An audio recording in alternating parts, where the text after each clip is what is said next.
to go to sessions, for example, or play together with other people just for fun, which was of course not possible. And but apart from that, no, I think my music has not been affected, at least not that I know of. Right. Could be psychologically, I don't know. So going back to your album, Adequate Tunes, what made you choose the Union Jack flag for the cover? I am a very, I'm a very, how do I describe that? Is that a word? Englandophile? I guess not. Anglophile.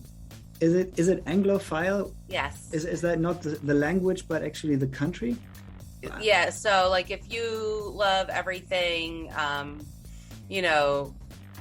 England based, anything right. British. So that would be an Anglophile. Just like if you love anything French, you'd be like a Francophile. Yeah. Right. All right. So that's what they call me, an Anglophile. So I love being in Great Britain, like basically everywhere anywhere in Great Britain. Mm-hmm. But there's some places in England, especially, where I really love being, and where I'm many times a year. And I've got lots of friends there, and we lived through that Brexit disaster all together. Mm-hmm. And well, let's not get into the politics so much, but right. it was always some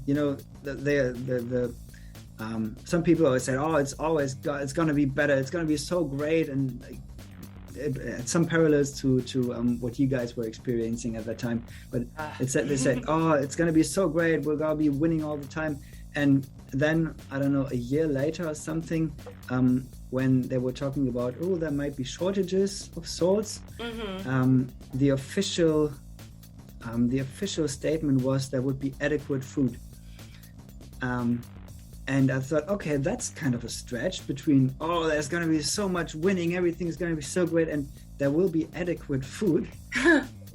more, if it wasn't so tragic, it would be so funny. Right. And then a friend said, okay, based on that, you have to call this record Adequate Tunes. It was not my idea, but a friend's idea. And she also said, you have to, put a Union Jack on that somehow, do something with the Union Jack and call it Adequate Tunes. And I don't even know what I would have called it then. I think, it would have gotten the title of the record which I'm doing right now. Ah.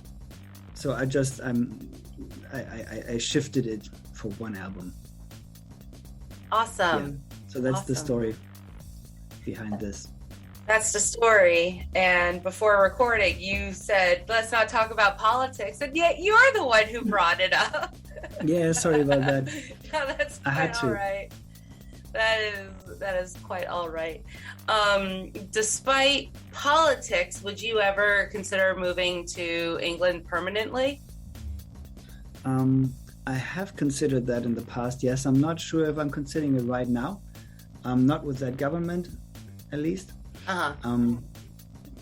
And it has become harder for us Europeans to go there, or to move there at least, or buy property or something like that. But I'm not saying I wouldn't do it in the future, because there's lots of places I really, really love over there, and I could imagine living there. Yeah. Awesome. What area do you prefer? The southwest, really.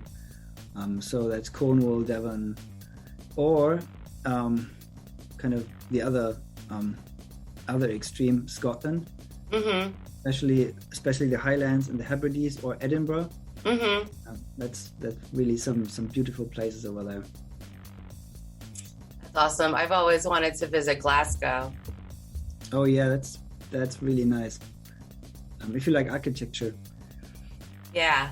Especially architecture, men in kilts, and the sexiest dialect.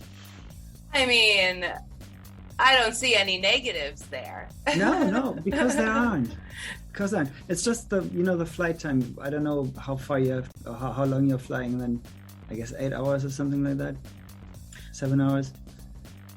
Yeah, I'm not sure. Because I've traveled to Poland and I've traveled to Russia, and those were between like 8 and 10 hours. So okay, so it'll be not too long. Yeah, quite a bit shorter because I'm on the East Coast. Yeah, right. So you're halfway there. Really. Exactly. So when are you coming?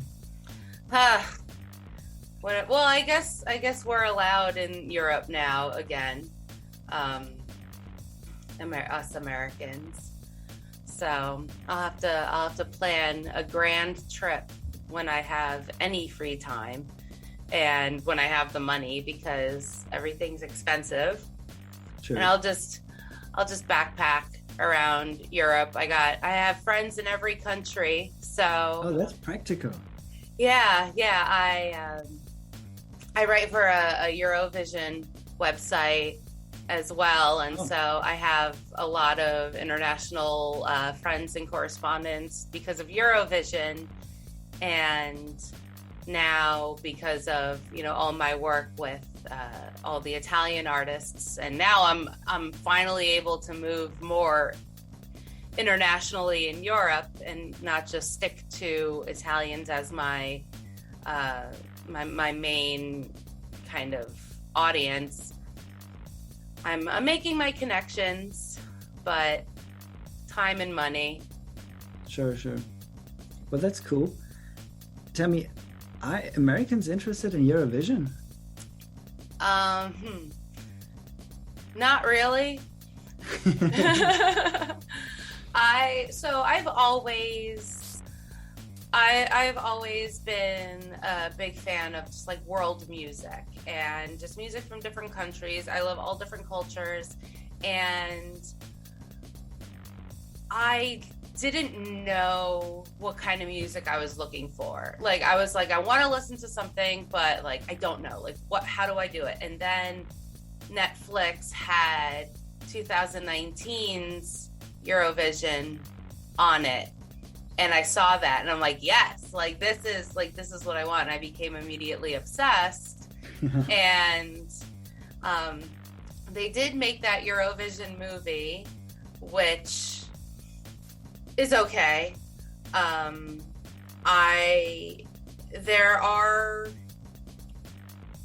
think it's been confirmed, but I don't know if it's still going on, but like Eurovision is gonna have like an American leg to it happen in America, and I don't want that to happen because Americans ruin everything, and I don't want them to ruin Eurovision. Believe me, it's ruined already. Too many wind machines, too much dancing. True. Too many special effects. Yeah. Also, Australia? I mean, the most famous European country, Australia. Are they though? Are they? Are you sure this is not a mix-up between Australia and Austria? Because I'm not sure. It's funny because when I discovered Eurovision on my own, and then I introduced my husband and like his sister and everybody into it. And when like Azerbaijan and like all these other countries come, they're just like, what? That's not Europe, and like not really. And so then I'm like, well, it's everybody who gets the EBU, everybody who gets the television broadcasting station. So I guess if you get that station, then you're European. You're in. You have to come.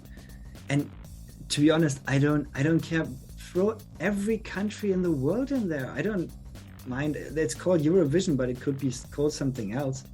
So let's call it, Panavision, maybe not Panavision. that is something already. But something like that, Global Vision or something. Maybe it would make things more interesting, because to me, I mean, I have watched almost every Eurovision since I was a kid. Not the last one, I don't know why, but I haven't. But the music, most of the music, I would call this genre Eurovision music, because many songs are really like pulling from the same hat. At least to my to me. No, I absolutely agree. And it's when you take like a deep dive into the individual artists and listen to the other music that they make, a lot of it sounds completely different than what they brought forward to Eurovision. But yeah, no, I absolutely agree. Like Eurovision, like the music is its own entity. It's its own genre. But yeah, I believe, and I'm not 100% sure, but I think Asia has its own version of it. So if we took that and mixed it with, you know, Eurovision and like South America, that, you know, just basically everywhere except for the USA. Antarctica. Yeah, Antarctica. That's where it could be held. Big stage. There's lots of room. Yeah, there you go. They're actually, I saw on Facebook, they have they're now advertising expeditions to Antarctica and like trips and these vacations, and I'm just thinking to myself, like, are they running out of room? Like, are they running out of ideas to send people to Antarctica? I don't know. I mean, it's a special thing. I always wanted to go to Antarctica. I don't know why. It's fascinating that it's so huge, but it's never, you don't have it, it's not on your memory. Antarctica is a really, really big place, like you say, but it doesn't really happen. You know, it's there. It's almost forgotten. Nobody cares about it, and it must be incredible. Maybe not. Maybe it's super boring, and you forgot to bring your sunglasses. Maybe it's that kind of trip. I don't know. Just don't forget your jacket. Oh yes, no, don't. It's funny because I don't know how people are over there, but here in the U.S. Are people over there?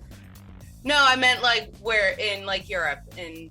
Oh, all right. And but here in the U.S., there's so many people believe these conspiracy theories, and so like they're like, oh, there's bunkers drilled down deep underneath the icebergs in Antarctica, and it's all this is huge government facility, and they're doing all these secret things, and it's.